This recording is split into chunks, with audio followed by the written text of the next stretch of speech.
Welcome to Vetti's Kitchen. In class we've been talking about eggs and their function in recipes. Today we're going to make a big spaghetti, and we're actually going to talk about not only the eggs in the recipe but also pasta and how to cook the pasta. The baked spaghetti recipe is very easy, and these are the ingredients that we need. We need a 16-ounce container of angel hair pasta is what the recipe calls for. I picked up thin spaghetti. It's fine, it's interchangeable, it'll work just the same. You need 2 eggs. You need a 1/3 cup of Parmesan cheese, which you're going to measure out in a dry measuring cup. You need 5 tablespoons of butter.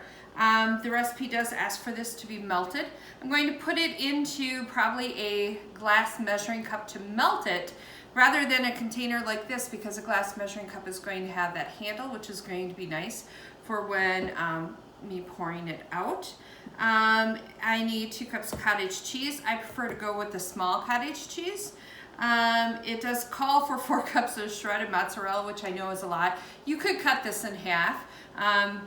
Hey, we're in Wisconsin, dairy state, love my farmers. I'm gonna support them. There is a lot of dairy in this, nonetheless.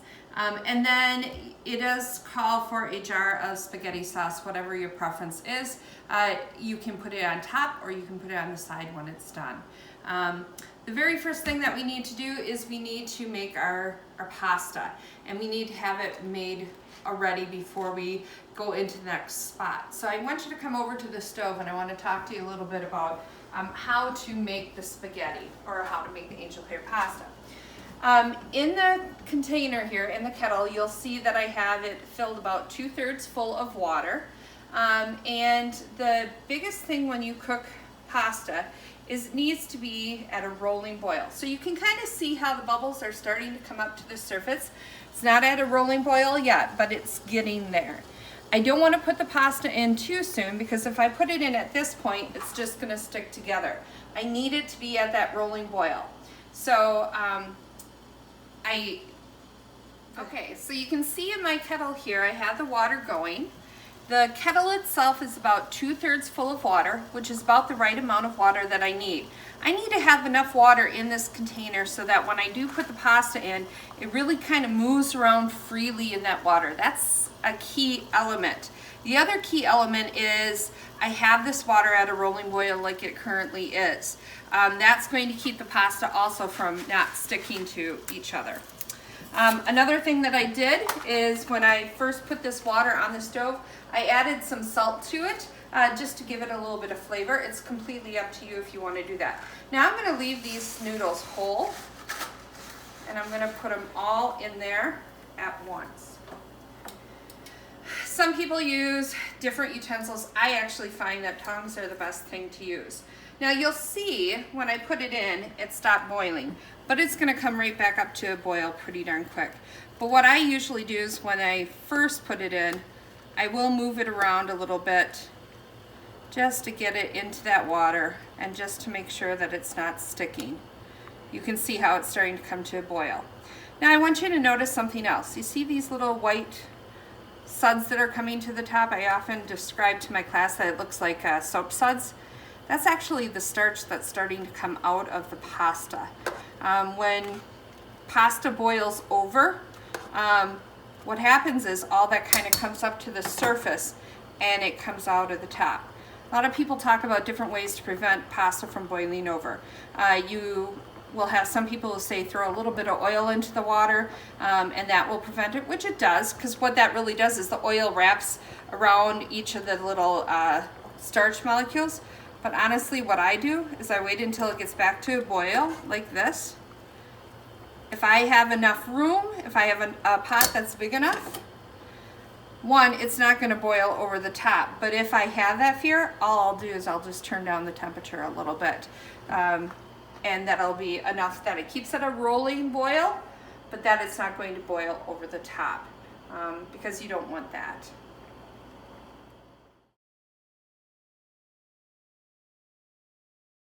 Hi folks, so we had some technical difficulties. A big chunk of the video was actually taken just as photos, so I have to tell you what it is that you missed. After you got done taking the noodles and boiling them, you need to drain them in a colander. I want you to rinse them off with cold water.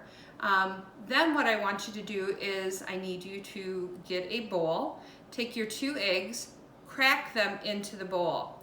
Crack them on the countertop instead of on the edge of the bowl. By doing it that way, you will prevent eggshells from going into the bowl itself. You can then use a whisk or a fork to whisk them.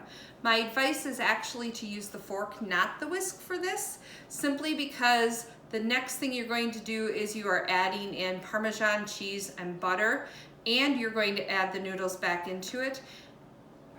This is not going to do the trick real well for the next step, so why dirty extra utensils?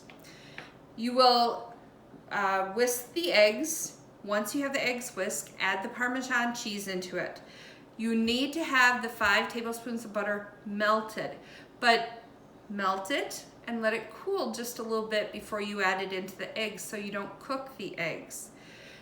Get that all mixed together. Then, and I apologize because on the recipe I sent home with you, I forgot to have this listed, but now you need to add the noodles into this mixture.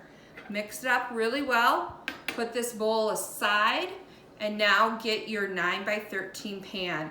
And now we're ready to start the layering process, where you're going to take some of the noodle mixture, the cottage cheese, and the mozzarella.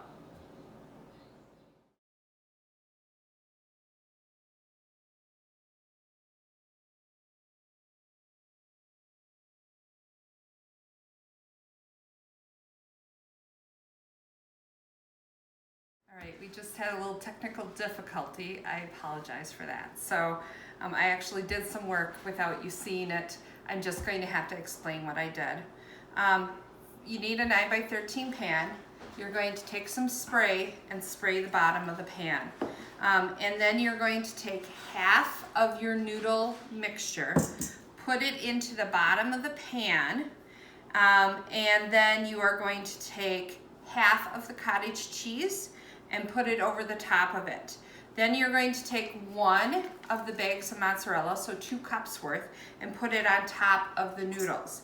If you wanted to use half the amount of cheese, then you would use only 1 cup of cheese at that point. Then you will take the rest of your noodles, your noodle mixture, and put it on top of it. And then you're going to follow it up with putting the rest of the cottage cheese on top. Again, it's a thin layer. Just kind of spread it over.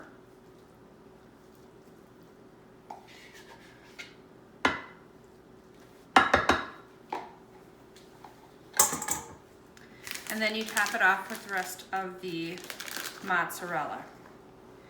If you wanted to, you could actually go ahead and top this with some Italian seasoning, or things like that to give it a little extra flavor. The next thing that you'll do is you'll put this into the oven and you'll bake it uncovered at 350. And then when it comes out, it's gonna be nice and golden and bubbly. And then what I usually do is I heat up my spaghetti sauce on the stove, and I cut this into chunks like lasagna is, and let them actually pour that like gravy over the top of it, and they can kind of estimate how much they want. But there you go, baked spaghetti.